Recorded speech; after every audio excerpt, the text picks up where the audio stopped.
Ici, la voix de l'Amérique.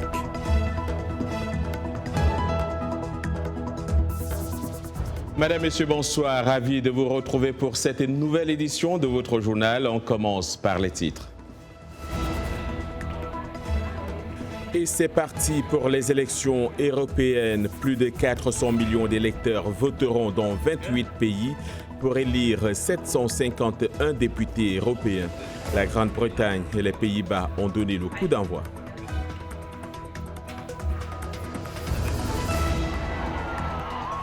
Pendant ce temps, au Malawi, c'est le président sortant, Peter Mutharika, qui est en tête de la présidentielle, selon le décompte des 3/4 des bureaux de vote.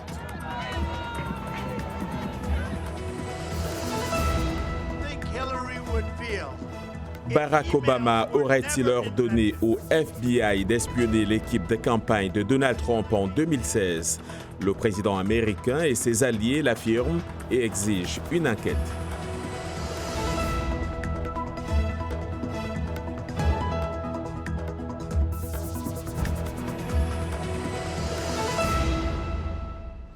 Bonsoir à tous. Qui seront les prochains membres du Parlement européen? On le saura dimanche lorsque tous les pays auront voté. Mais ce jeudi, le Royaume-Uni et les Pays-Bas ont donné le coup d'envoi des élections européennes. Le vote dans ces deux pays sera scruté de près par le reste du continent pour mesurer la montée en puissance des eurosceptiques. Compte rendu, Jacques Aristide.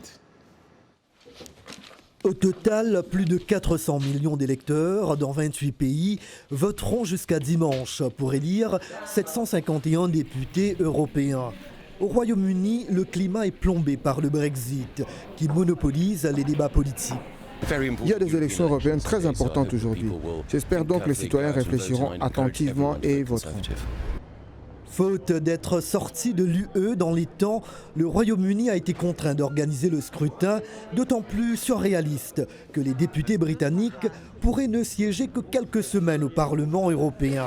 La première ministre Theresa May a dû repousser la date du divorce, désormais fixée au 31 octobre au plus tard. Vous votez donc aujourd'hui pour vous faire élire au Parlement européen, mais que vous voulez aussi quitter dans les plus brefs délais? J'espère être le député européen au mandat le plus court de l'histoire. C'est ça le plan. Une montée des mouvements nationalistes et populistes opposés à une intégration européenne plus poussée est attendue lors du vote. Aux Pays-Bas, le parti anti-immigration FVD affronte notamment les libéraux du VVD, conduit par le chef du gouvernement, qui a appelé à un large rassemblement des électeurs pour contrer les populistes. Il est crucial aujourd'hui que nous réalisions tous que l'Union européenne doit réformer. Elle a besoin d'un agenda ciblé. La bureaucratie doit être réduite. Mais nous ne pouvons pas accepter que des pays partent. Ce serait très grave. Les Pays-Bas ne deviendront pas plus forts, plus stables et plus prospères si nous quittons l'Union européenne.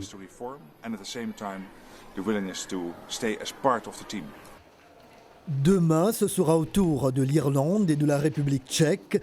Les résultats ne seront annoncés officiellement qu'à partir de dimanche soir, lorsque tous les pays de l'Union européenne auront fini de voter.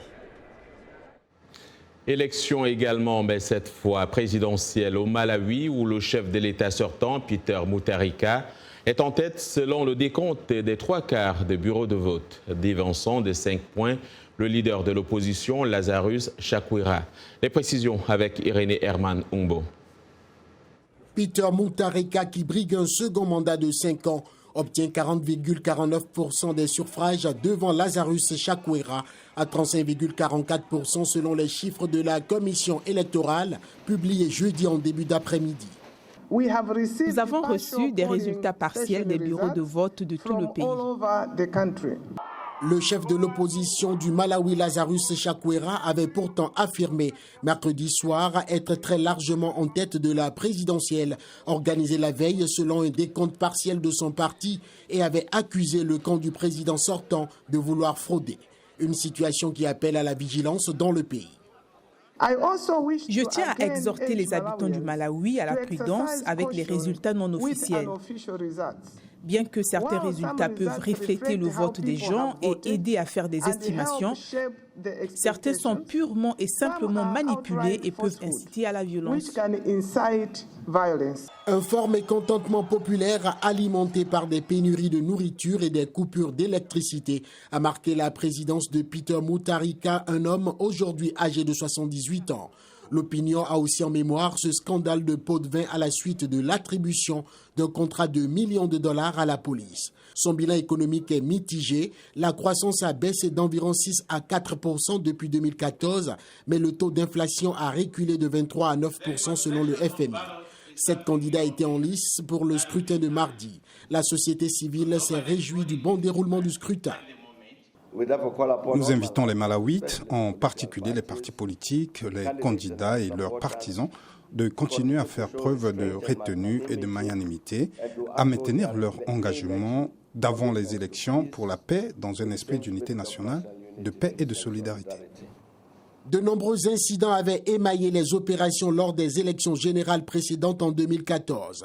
Mais avant même la sortie du chef de l'opposition, analystes et commentateurs politiques ont dit redouter des tensions à l'approche de la proclamation des résultats.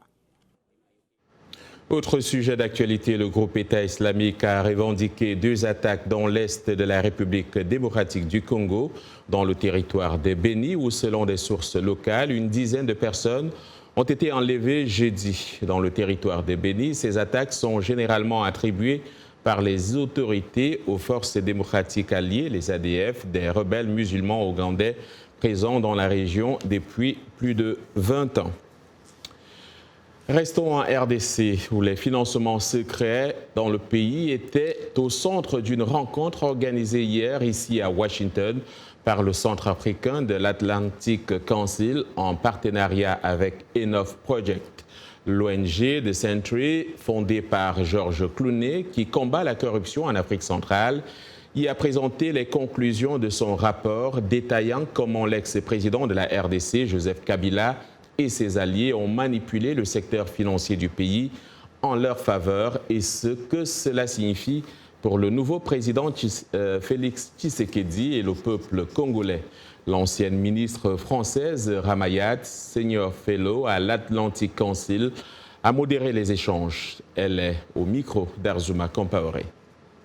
Contexte actuellement post-élection présidentielle avec l'arrivée d'une nouvelle équipe gouvernementale, ce rapport éclaire de manière crue les pratiques de l'ancien régime, mais surtout donne des pistes et des recommandations pour combattre ces pratiques-là, assainir le système financier congolais et permettre à l'économie de repartir sur de bonnes bases. C'est une question pas seulement de climat d'affaires, de climat des affaires, les affaires ne supportant pas la corruption, c'est aussi une question de droits de l'homme, de droits de l'homme et de la femme congolaise, parce que cet argent appartient aux Congolais, il faut le leur rendre. Il ne s'agit pas, et c'est ça qui est intéressant, d'un rapport commandité depuis l'extérieur, c'est un rapport, selon les révélations qui ont été faites par les auteurs, c'est un rapport qui a été inspiré des travaux, des réflexions, des recommandations des Congolais eux-mêmes qui connaissent ces pratiques sur le terrain. Et donc, effectivement, il faut non seulement les soutenir, les protéger, mais il faut aussi, pour la communauté internationale, suivre les recommandations. Parce que maintenant, il s'agit pour les États-Unis, pour l'Europe, mais aussi pour la Chine et pour d'autres partenaires de la RDC de coopérer pour empêcher ce type de pratiques. Les droits de l'homme sont-ils respectés au Togo? Un rapport semble répondre par la négative publiée par la Ligue togolaise des droits de l'homme. Ce rapport fait état d'une recrudescence des cas de violation des droits humains dans le pays. Les faits collectés et présentés dans le document couvrent une période de 8 mois allant d'août 2018 à avril 2019, date des dernières manifestations contre le pouvoir. Président de la Ligue togolaise des droits de l'homme, Maître Célestin Agbogan, évoque le sujet dans un entretien accordé à VOA Afrique. Je vous propose de l'écouter. Il est au micro de Yacouba Ouedraogo. Les investigations nous ont permis de relever des cas d'assassinat et des tentatives d'assassinat. En tout, nous avons dénombré 5 morts, dont un mineur tué par balle et 2 autres également tués par balle. Et les 2 autres, c'est par coup de bastonnade, coup de matraque. Outre cela, il y a eu des blessés, dont plusieurs par balle. On note également des entraves à la liberté de manifestation où les autorités interdisent systématiquement les manifestations en flagrante violation de la loi. Il y a également des cas de torture dans les lieux de garde à vue. Ils ont été soumis à des procès inéquitables parce que le droit de la défense ne leur a pas été accordé. Il y a eu des exilés. Qui sont les auteurs présumés de ces violations des droits de l'homme? Pour la plupart des cas, c'est nos forces de l'ordre et de sécurité et les militaires. Malheureusement, lorsqu'on organise des manifestations pacifiques, vous verrez dans les villes des jeeps, des militaires qui sortaient pour semer la terreur. Nous avons constaté également que le pouvoir public s'appuie sur le pouvoir judiciaire pour régler leurs comptes politiques à ces citoyens-là qui réclament de meilleures conditions de gouvernance à travers les réformes politiques. Est-ce que vous allez porter plainte?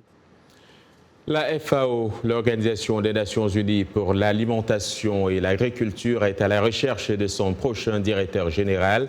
5 candidats nommés par leur gouvernement respectif briguent ce poste. Il s'agit de Mehdi Moungui du Cameroun, Guy Dongui de la Chine, Catherine Lanel de la France, Ramesh Chan de l'Inde et Dawit Kirwalizé de la Géorgie. Dans un entretien accordé à VOA, ce dernier revient sur les enjeux de la lutte contre la faim en Afrique et dans le monde. Il est au micro d'Arzuma Compaoré. La FAO joue ici un rôle très important, faire en sorte que tous aient la possibilité de rétablir leurs moyens de subsistance, de produire plus et mieux et d'être compétitifs. C'est très important.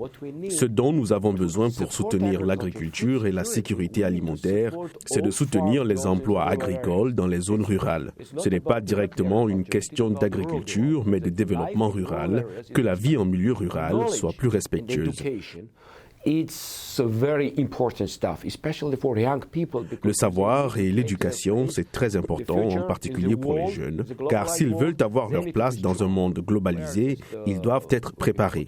Nous venons de proposer notre idée de créer un nouveau programme pour permettre aux jeunes leaders des pays en développement de se rendre dans les principales universités du monde pour avoir accès non seulement à la formation, mais aussi aux grandes entreprises et pour trouver un lieu de stage afin de voir comment les choses fonctionnent sur le terrain. To get a place for internship, to see how these things are really working in reality. Il y a quelques mois, j'étais au Rwanda. L'année dernière, nous avons visité Bulawayo au Zimbabwe et avant cela, nous étions en Éthiopie à la suite de projets que nous réalisons. Tout est différent.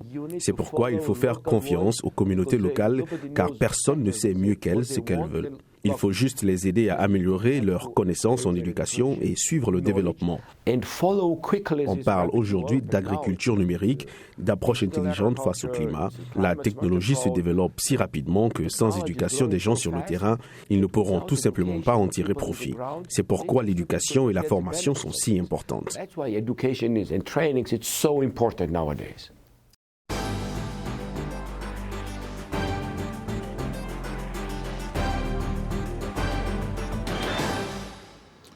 La tension verbale est loin de faiblir dans les relations Téhéran et Washington. L'Iran n'est en aucun cas disposé à discuter avec les États-Unis tant que Washington ne change pas d'attitude vis-à-vis de la République islamique. C'est ce que déclare Keyvan Khosravi, porte-parole du Conseil suprême de la sécurité nationale iranien.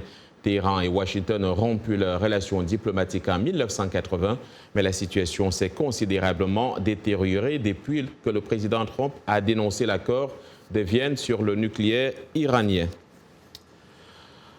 À l'approche de l'élection présidentielle de 2020 ici aux États-Unis, le président Donald Trump et ses alliés multiplient les accusations selon lesquelles son prédécesseur Barack Obama aurait ordonné au FBI d'espionner sa campagne de 2016.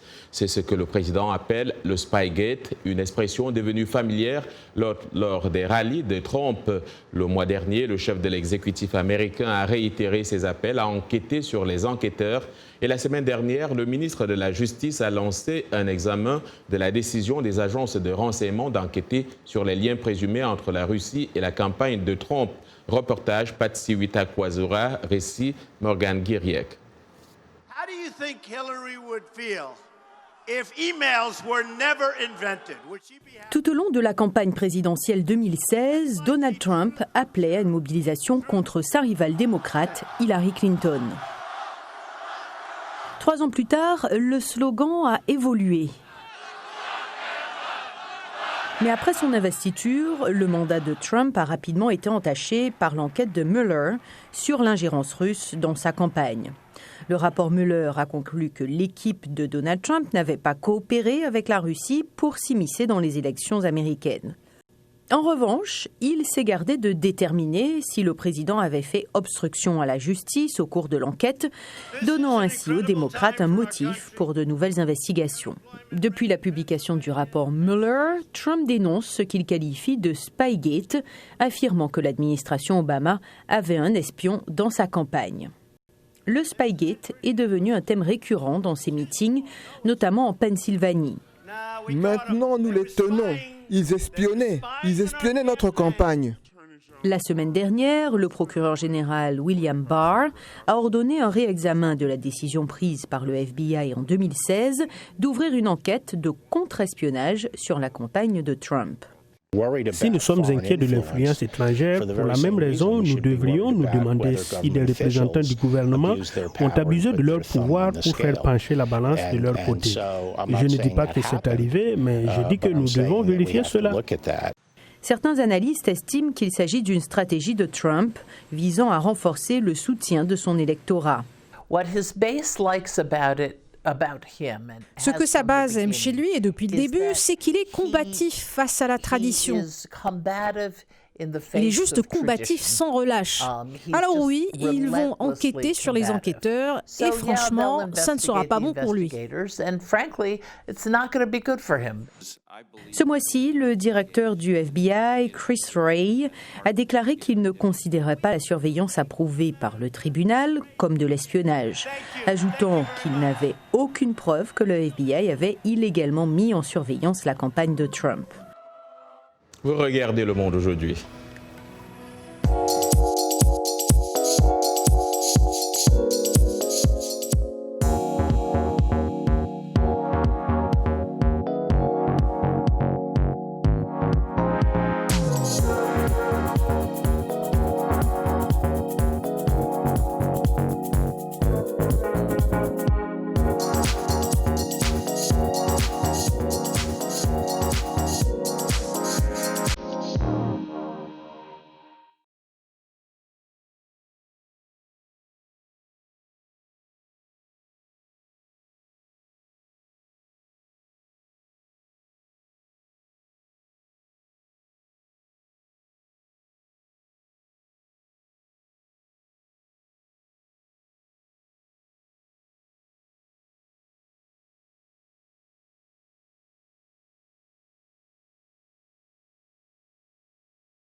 Le Monde aujourd'hui sur VOA Afrique, les titres de cette seconde partie de votre journal.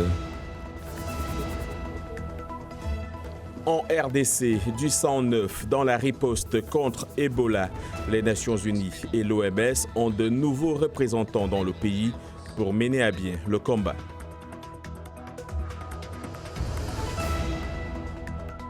La Somalie, une destination touristique. Les autorités en sont convaincues. Leur atout de charme, les plages de Mogadiscio, la capitale.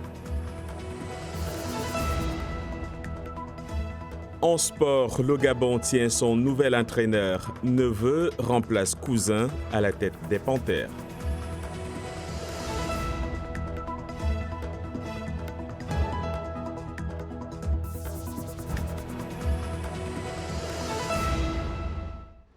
Commençons par la RDC où les Nations Unies ont nommé un coordinateur de l'intervention d'urgence contre l'épidémie d'Ebola. L'ONU voudrait entreprendre de nouveaux efforts dans la riposte et c'est David Gressler, le représentant spécial adjoint du secrétaire général au sein de la mission de l'ONU en République démocratique du Congo, qui supervisera désormais la coordination des activités de soutien international à la lutte contre le virus Ebola dans le pays. Une nomination bien accueillie par l'Organisation mondiale de la santé, l'OMS, qui a de son côté nommé le docteur Peter Graf comme représentant spécial en RDC pour la lutte contre l'épidémie. Je vous propose de suivre Rarek Jaravik, porte-parole de l'OMS. Nous opérons dans un environnement de travail qui représente une complexité sans précédent dans le traitement d'une urgence de la santé publique. L'insécurité et les protestations politiques ont mené à des perturbations périodiques dans nos efforts pour combattre cette maladie. Par conséquent, une réponse accrue et plus large est requise pour surmonter ces contraintes et cela inclut le transfert des responsables du centre des opérations au centre de l'épidémie à Butembo. Nous n'avons pas de temps à perdre. L'épidémie qui sévit depuis août 2018 a déjà tué plus de 1200 personnes et touché plus de 1650. Selon le ministère de la Santé, de nouveaux cas sont signalés et la résistance de la population s'est aussi accrue. La Somalie est une destination touristique et les autorités du pays en sont convaincues. Le pays entend annoncer sous peu sa capacité à accueillir le monde pour, dit-il, découvrir ses belles plages. Les précisions avec Irénée Herman Umbo. Les plages de la capitale côtière somalienne, Mogadiscio, sont très animées notamment par la population locale. Ici, on observe une ambiance détendue, loin des scènes de dévastation enregistrées dans la ville en octobre 2018, à la suite de 2 attentats à la bombe qui ont fait plus de 300 morts. En dépit de ce côté peu réluisant, la Somalie estime être prête à accueillir le monde. Maintenant, nous avons beaucoup de gens qui viennent, qui osent venir en Somalie. En 2017, nous avons accueilli près de 40 non-somaliens, je veux dire des étrangers, des personnalités internationales, des Européens pour la plupart. Le potentiel touristique de la Somalie s'est accru lorsque le pays a été admis à l'Organisation mondiale du tourisme en septembre. Selon les Nations unies, le conseiller gouvernemental Yassir Bafo a joué un rôle clé dans cette admission.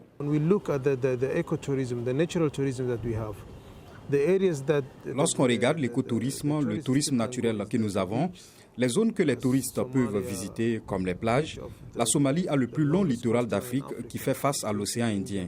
En même temps, nous avons un endroit où le fleuve et la mer se rencontrent à Gobouin, près de Kismayo. À Baïdoa, nous avons des cascades, nous avons des sources chaudes à Bosaso.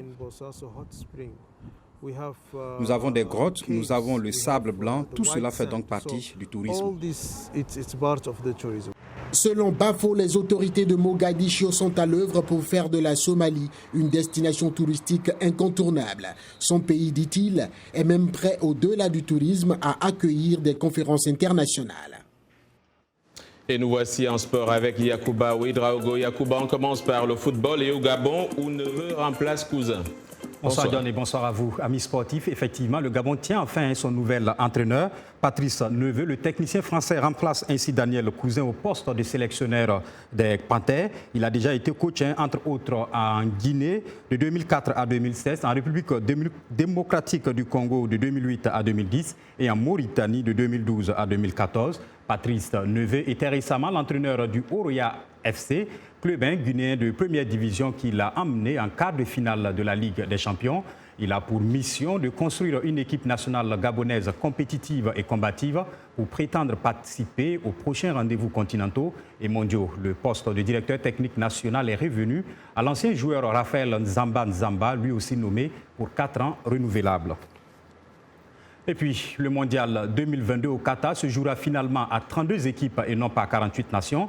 Comme le voulait entre-temps la Fédération internationale de football, la FIFA avait inscrit le passage de 32 à 48 équipes dès 2022 à l'ordre du jour de son prochain congrès le mois prochain à Paris, mais a indiqué que dans les circonstances actuelles, une telle proposition ne pouvait être mise en œuvre. Le projet se heurte notamment à un obstacle géopolitique majeur avec le blocus imposé au Qatar par plusieurs pays voisins.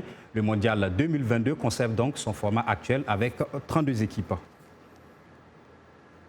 Parlons à présent de la balle ovale. Le rugby algérien est désormais reconnu par la Fédération internationale, la World Rugby.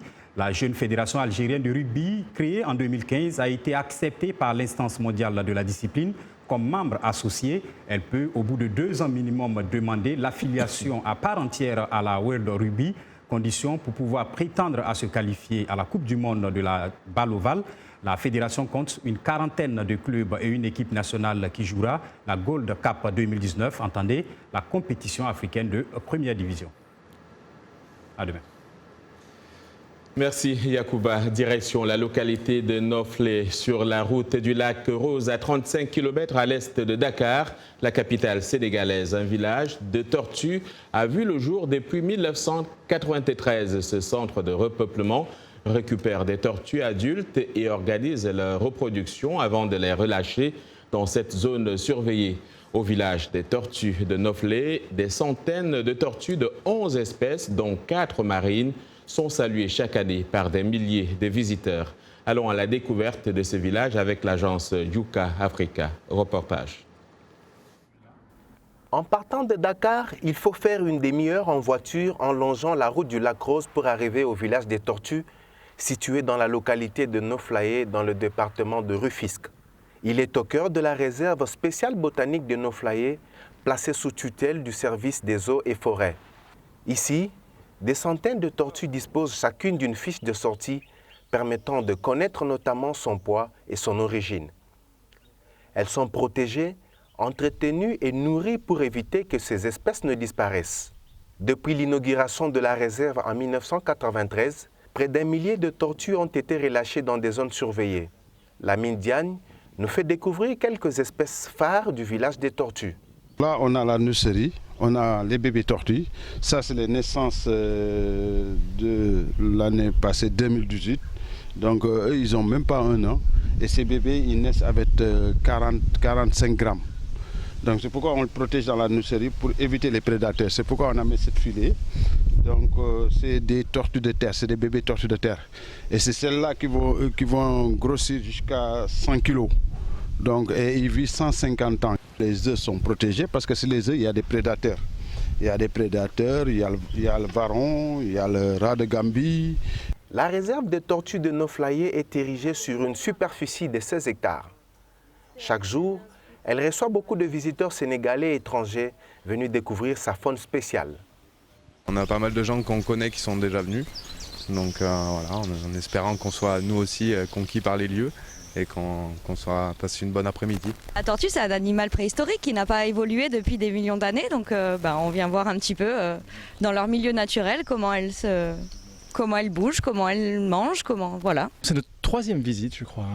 On vient parce que c'est vrai que c'est une mission importante, ce refuge pour les tortues et pour leur sauvegarde. Donc, et c'est aussi pour nous l'occasion de resensibiliser notre fille à la mission de ce village.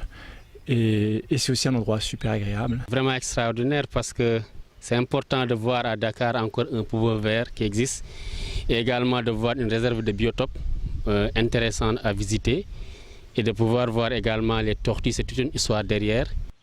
4 à 5 personnes s'occupent de l'entretien et de la surveillance de la réserve des tortues, mais aussi de leur bien-être.